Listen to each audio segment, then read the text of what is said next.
the landing page views was 418, which is basically the same as before, which meant my cost per landing page view was $1. So it went from $3.36 all the way to $1.08. And the cool thing is, like, the fact that I can actually say these numbers now is a testament to Heather's help in trying to force me to, hey, let's look at the numbers. Like, what do the numbers actually tell you? Welcome back. So guys, from time to time, I like to invite my clients on these episodes. Why? Well, it's fun to talk about the type of work that I do and how I help businesses.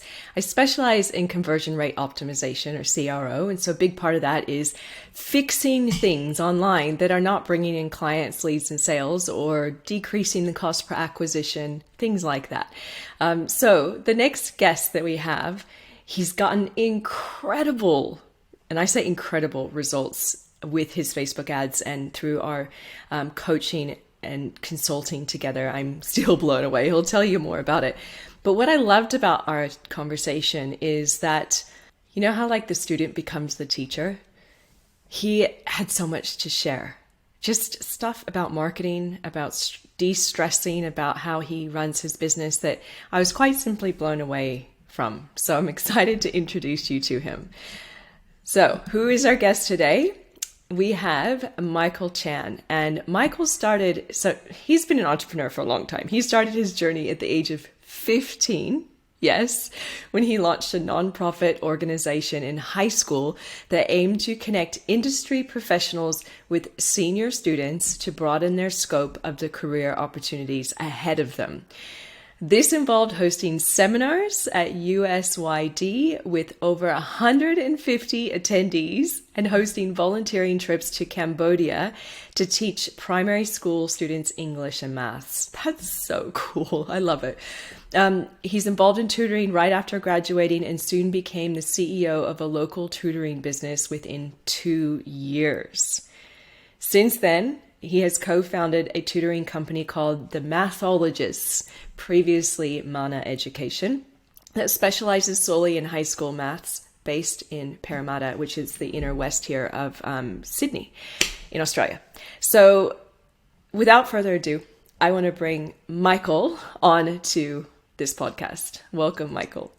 I'm really excited about this chat with Michael. I think he's one of the coolest business owners out there. But seriously, and you know why? Because he's so open to being coached. Like, he was just asking me the other day, hey, do you have business coaches? Do you get coached? And I think one of the keys in being a successful business owner is always going to that sort of thought process or belief that you never really know everything. Actually, you just don't know everything, right? Yeah, totally. So, Michael, welcome to the show. It's really good to have you.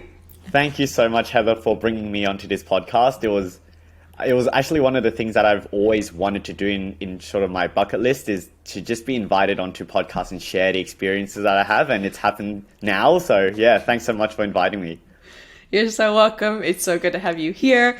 So I want to start by letting the viewers, if you're watching on YouTube, or the listeners, if you're on your favorite podcast platform, I want to start by letting them know a little bit about you. So talk to me about you. What does your business do, and what's your role in the business as well? Yeah, for sure. So the business that I run at the moment is based around education in Sydney. So we do tutoring for high school students, and we've decided at the beginning there was a lot of opportunity to take on a lot of subjects, whether it be economics, sciences like physics and chemistry, English. But what we decided, kind of really thinking about it at the end of the day, is we wanted to focus on one subject and just go really, really far and deep in our ability to be experts in helping our audience for that. And so we decided to help senior students at the moment, so year 11 and 12 students specifically, for mathematics in your HSC. Of course, later down the line, we would cover a larger audience. For example, we might go down to year 10 or year 9.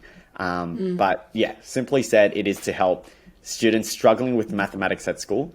And I am one of 2 co-founders that started this. And our business began roughly not long ago, October of last year. So it's very recent. Very recent, and how smart of you to specialize. Like already, I'm just going to kind of call out key things that I hear from you that I really like. That's one of them. Specialization, right? Key. Why did you, yeah, go ahead. Yeah, it was. I've been involved in tutoring businesses before where I was actually just a tutor. And Yeah. kind of as I progressed my journey and decided I wanted to open my own tutoring center, one of the questions I really had to ask was, in a relatively competitive and saturated marketplace, is there actually a way for you to win? Because if the answer was no, then I had to just be honest with myself and say, well, it's too saturated, it's too competitive. It's better if I look elsewhere in other markets for other opportunities, because I love entrepreneurship. I love solving problems and helping others. It was just a matter of where did I want to invest my time. And doing research and talking to people, I think the resounding answer I got was, even in a saturated marketplace, you can win, but you have to be extremely niche. So you got to be really clear about who your audience is and why exactly you can do something that even the major players cannot. And the answer to me was specialization. And so that's kind of when I decided to forego a lot of even the subjects that I actually wanted to teach at the beginning and just dial down on the one. It's so, so smart, because anyone that scaled a business, part of the scaling process, at least to 1 million, was that they decided on an area to niche or an area of specialty. So yeah, makes sense. Why'd you start your business? Yeah, this is, it's a good question. I think if you had asked me when I was 6 years back in high school, just graduating, I would have never said I'm going to start my own business. That was never part of the plan. In fact, I was applying for like cadetships in big four accounting firms. I was going to, climb the corporate ladder classically. Yeah. But I think ultimately what happened was I involved myself in tutoring just as a job. And I just fell in love with education and I fell in love with helping other people. And then as I was kind of growing as a person in university, I listened to a lot of podcasts. And one thing I just really found about business owners was that there's a lot of ties between being a business owner and just personal development in general. And kind of like there's so many synergies and overlaps. And I think being involved in business really forces you in a way to never be comfortable. Like you always have to be growing, asking questions, learning. You have to be great with people, open-minded, setting goals. And I think a lot of that actually helps bring excitement and hope to my personal life. So that was why I wanted to do business. And in specifically for education, I think I just love teaching. I think naturally I do have the talents as an educator and a mentor. Yeah. And so it was just the perfect intersection of the two skills and interests. And then ultimately it was knowing that as an individual person, I can have a certain scale of impact. But if I was to put myself above the technician role, not just teach directly 1 or 2 students or 12 students in a class, but how can I set up an entire company and business so that we can actually scale the impacts that we have?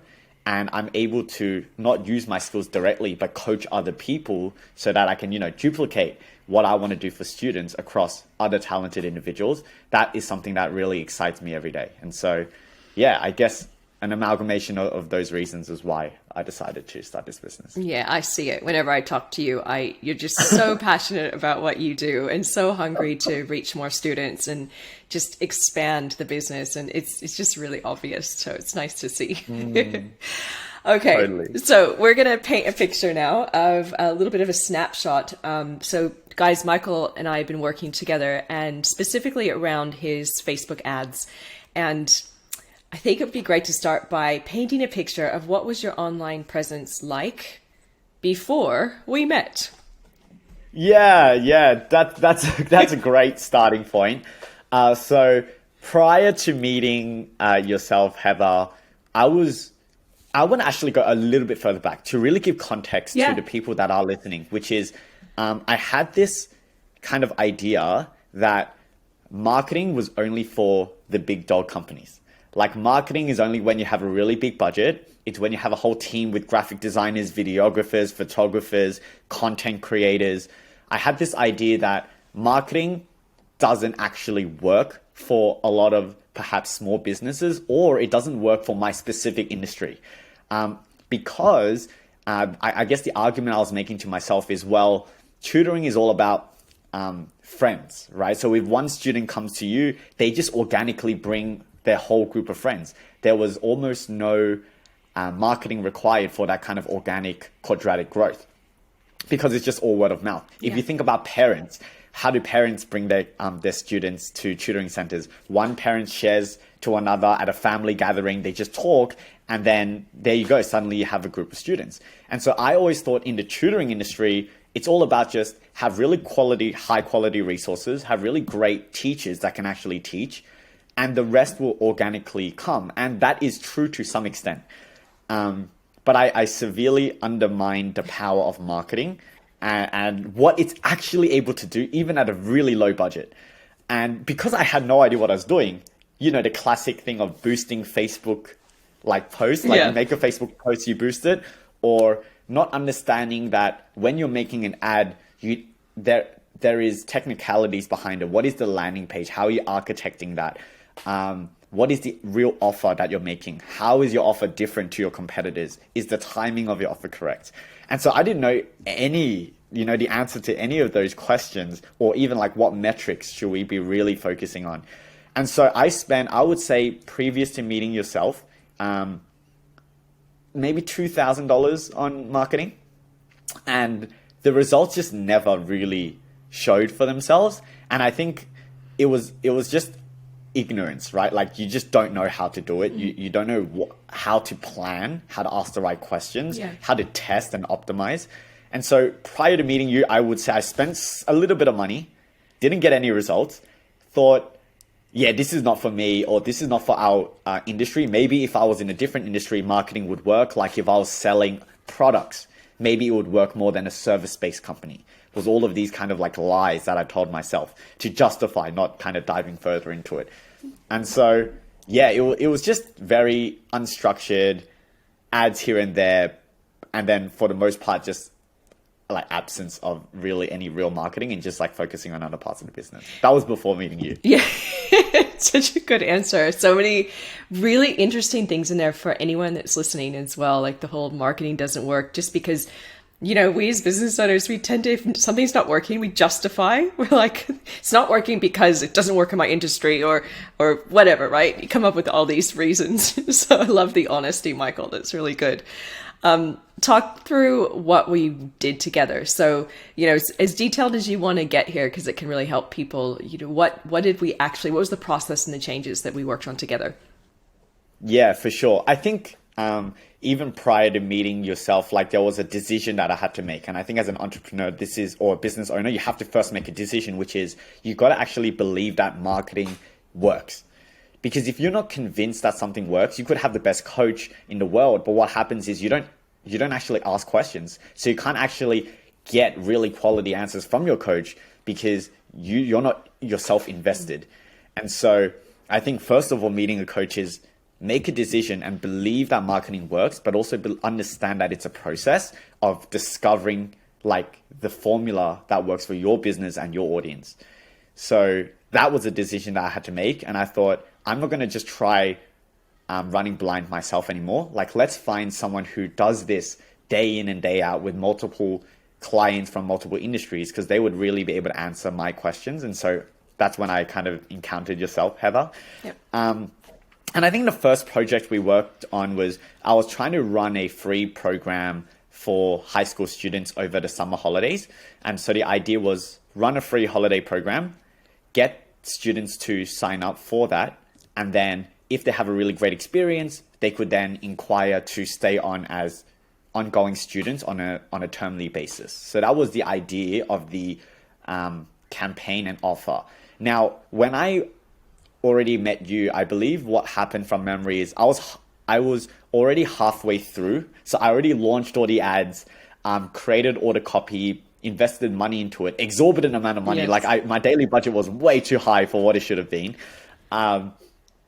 And the first call I remember, it was all, like I had a bunch of questions, and it was about an audit, right? Yep. It was understanding what is my company and business, what is the purpose of the marketing campaign, let's look at all the videos that you've created. Let's look at all the caption. And like, it was just about filtering out all the rookie mistakes that you make when you don't have an expert looking over your shoulder at the beginning, right? So the dimensions of the video was wrong. It should have been 5x4, but it wasn't. I didn't really have captions in the video. So anyone who's on a phone without audio, they can't hear your video. It was about creating the structure of the campaign. So we're going from, there's a campaign, there's an ad set, there's an ad. What is the formula that we should use in the Facebook of today and the Instagram of today? Because the reality is going to change in 6 months' time. But it was understanding, I should actually use dynamic creatives and let Facebook run its algorithm and let it decide and discover the secrets to which ads actually work best. Don't try to like guess yourself. And it was just all of these things that I had no idea about. And then we went on to look at the landing page. And so you were really great with helping me review my landing page all the way from what does it look like on a computer? Yep. What does it look like on a phone? When someone loads that landing page, what is the first thing they see? Do they only see a video, or is there a headline with the counter, with the video, with a specific call to action? What is the setup of the first frame of that landing page? And then what is the journey as they kind of scroll through your landing page? What information should you provide them? And it was just being really scientific and meticulous about all of the details that maybe you wouldn't even think about at the beginning. And so the first part of our coaching was really just auditing everything and then making all the changes. And immediately, I remember the following week, the outbound click-through rate was way higher. The landing page view was increasing. The cost per click was lower. And so I think that, to me, gave me a lot of excitement, because it wasn't about, okay, just because I work with Heather for a week, I'm going to suddenly get 100 leads. It was about, can her advice actually help me to improve the key metrics by just a touch? Because that would give me enough evidence that if I then worked on that again and again and again, eventually I will get more leads at a lower cost. And eventually I will get real conversions for my business. But that wasn't always the goal at the beginning. It was just, how can we run everything a little bit better than prior to meeting yourself? There's so much in there that you said that I think is so important. One thing that you said was coming with questions, having those questions ready to go. There's like a saying, the quality of life that you live is in direct reflection to the questions that you ask. So you were excellent with asking questions. That was good. You also said something about looking at things scientifically, which I always love to share with people. It's like the numbers don't lie. And part of what we discussed, right, was going through the videos, and you tried multiple hooks and angles, and you and your co-founder did different videos, and you had all this range of different content, and you weren't attached to any of it, which was brilliant. You're just like, this is fun. Let's see which things perform the best. And you weren't, like, this one should be the best one. So you were coming in with the right mindset of science and numbers and data and looking at it from that perspective. No surprise that you teach maths, right? Yeah, exactly. And the other thing too is, obviously you're an excellent student, because the way you were talking is now like you are an expert. I mean, you walked through exactly what a mini funnel is, right? You touched on the landing page and the improvements we got on that. Do you remember the numbers for the landing page, the conversion rate that we started with what we ended up in the end? Do you remember those? Yeah. So I'd love to share that, actually. Yeah. So I don't have all the data for the specifics, but let's keep it easy for the audience to kind of comprehend some of the changes that's happened. So I ran 2 campaigns with you in our time together. The first campaign, I was running by myself halfway. Heather had to put out fires and just try our best to save it for the last 3 weeks that it was running left. So there wasn't a lot of time to optimize and improve, but we did our best there. And then there's a second campaign. Now, if you don't mind me, I'm just going to look at some numbers real quick for everyone. Yep. Before I spent, in the previous, I spent a total of $1,400 on that initial campaign that I ran. And I got 421 landing page views, which equated to $3.40 per lead. So the cost per lead is $3.40. Yep. That was the one that I ran by myself. The one that we ran after, where you were really, I learned a lot from the initial coaching. And then we implemented a lot of the changes and we optimized it together with a better landing page, really understanding the hooks, the type of videos that really resonate with our audience. I only used $450. So this is less than a third of the amount of money. The landing page views was 418, which is basically the same as before, which meant my cost per landing page view was $1. So it went from $3.36 all the way to $1.08. And the cool thing is, like, the fact that I can actually say these numbers now is a testament to Heather's help in trying to force me to, hey, let's look at the numbers. Like, what do the numbers actually tell you? Don't just think something is working better. Like, does the number actually reflect that? From a conversion perspective, the first campaign, we were able to convert around 8 students. And off of this one, we've got around 15, 16 in the pipeline to convert. So we've already converted around 8 as well, with 7 more that's already in progress and in conversation with us. And so, yeah, it's just been a massive difference from that point of view. That is amazing. So do you have the figures on how much it cost to actually acquire a student from before versus now? Not just the cost per click and, visits on the page and conversion. The cost per lead, yeah. Yeah, the cost per lead. So it was $250 per conversion, which I didn't know what the industry standard was, but when I ran it through the numbers of my own company, that was totally fine because they're a year 11 student and they had the entire year 11 and the entire year 12. So their lifetime was quite long with us. So very much a positive ROI. In the recent campaign we ran, I only spent $450 overall, and we've gotten 8 conversions already with another 7 left to go. So if we were just to ignore the 7, just take the 8, $450, that's around $50 a conversion, a little bit more than that. So it's like 1/5 the number in terms of how much it costs to actually get a student through the door enrolled with us for tutoring. Yeah. Wow. That's huge, right? That's something you get excited about because you're like, you can see that working and you can scale that and keep running with that because that's viable for your business, isn't it?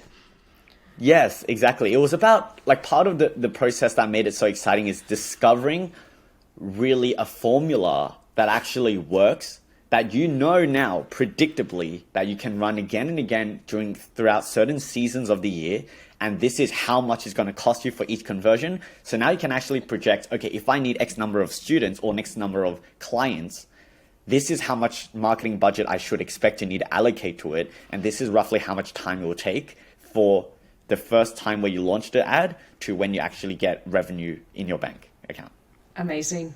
So what's next for you as far as your marketing? Where are you going to take all this knowledge and where are you going to go to next with it? Yeah, for sure. I mean, I think one thing is we've got the formula that works. We'll continue making micro optimizations over the next few attempts. But the other thing that we talked about, Heather, a lot is all of the campaigns that we've run so far and optimized for are direct response campaigns. So it is, here's a very specific offer. Are you in or are you not? It's a very strong kind of lead magnet, direct response type marketing. The next stage, I think, for us is through all of these campaigns that we've been running, we've had a lot of engagement through video views, landing page views, clicks. And so we can create custom audiences of, hey, these are people who are kind of warm to you now. Moving on, what we're going to do is try to expand that warm custom audience through brand awareness campaigns. So it's not just the direct response trying to force something into someone. It's, hey, someone might have a problem. They might be aware of it, maybe like problem aware customers, or they might not even realize that they're experiencing issues or that there's actually solutions out there. So it's about speaking to that audience that is maybe further away from being able to just sign up for a program. And it's building brand awareness campaigns through student testimonials, or like introducing the co-founders and what is our heart and mind behind the business, or who are our tutors and what makes them different, the way that we train them, the way that they teach in the classroom, what's different about them to every other tutoring center in Sydney. And it's about building this top of funnel brand awareness campaigns, which we can then create custom audience for and then create retargeting. And like you said, layering the retargeting as we go throughout the year. So that's definitely what we're going to be focusing on in the following stage. And I think that will support, as our brand gets more aware, kind of more aware from our target market, when we now do Google ads, like Googled paid advertising and someone's searching for maths tutoring, they'll be like, oh, I've seen these guys before. I know what they're about from their Facebook ads. So now there's kind of this omnipresence in the marketing that is going to happen, later. But I decided, early on, I didn't want to do too much. Let's just try to get one thing right first, which is direct response, understand how to even run the ad, how to set up the ad, the landing page, and then we'll, progress from there. Yeah, really smart. And when we were working together as well, we started to talk about that, right? We're like, let's work out the CPA. How much is it going to cost you to actually acquire a lead? Let's work that out to the best of our ability, because then we know if it's feasible for you to continue with, and then you can start to scale. And what you just said is the scaling strategy, which is the awareness, omni-channel. It's starting to hit the top of the funnel and find people that are not maybe ready for tutoring, right? They maybe just gone into year 10, or they're like going into year 11, and they're not, their brain's not like, oh, I need help with my maths yet. But then they have heard about you. So when they need help, guess who they're going to call? Yeah, exactly. We become like the top of mind option for them. That's exactly what it is. And that's exactly what you're moving into, which is excellent. Wow, you've shared some really great things. Do you have any tips, key tips or things that you've learned or gotten from our work together that you want to share with our listeners? Yeah, totally. I think one thing, there are so many that come to mind in terms of tips and advice. It really depends on what stage you are at. I think with our work together, one takeaway for the audience is this. You want to be super clear at the beginning. It's all about setting things up. I think the better you can set things up, the easier life is going to be when we want to make optimizations and make changes and improve. So think about all of the pieces that need to come together when you are creating a campaign. So you want to define what is the purpose of your campaign. Who is your target audience? So is it location targeting? Is it ad targeting? Is it interest targeting? So figure those things out, like create a Word doc, like a Google doc, and just write those things down. And then think about how long do you actually want to run your campaign for? Is it 2 weeks? Is it 3 weeks? Or is it a month? Then you want to think about how are you going to actually structure all of this on Facebook? So how are you going to run one campaign, or is it going to be 3 campaigns? Is it going to be 1 ad set, 2 ad sets, or 3 ad sets? Is it going to be 1 ad, or is it going to be just a dynamic creative? And then from that, you then want to work out exactly how many videos and how many static images you want to create. So for us, the formula that's always worked in a dynamic creative was create 2 videos that's less than a minute, right? So people do not have the attention span for longer than a minute. So 2 1-minute videos maximum. We wanted 2 static images. We wanted 3 captions, 3 headlines. So we knew exactly what was the bare bones skeletal structure for our campaign. Yeah. Once you've got that, you really plan it out. You also need to think about how many landing pages are you going to create? Is it just a 1 landing page? And then on that landing page, what is the key information you want? And what is the goal? Is it to fill out a form, or is it to download a PDF? What is it? Once you got that, you can then, it's all about bias towards execution. So working with Heather, I knew that I did not want to disappoint her. And what did disappointing her mean? It meant we talked for a whole 3-hour session. 1 week later, I didn't do any of the things that she said. And so there's really nothing to talk about in the next session, because you can only discover what to talk about from testing and executing and reviewing. And so have a strong bias towards execution, especially when I think working with Heather, because Heather's so good at looking at what you've done and then explaining to you, this is why it's working, or this is why it's not working. Here are the things that you should study. For example, I remember we looked through all the videos and you just forced us to look through the first 5 seconds of the video. Like what's happening in the first 3 seconds, what's happening in the first 5 seconds, and then using that to understand why certain videos were doing better than others, and then taking those nuggets so that we can improve on the videos that we build later. So bias towards action. And when I mean that, I mean, don't think you need a lot. Like literally all I did is I got my iPhone, I had a tripod.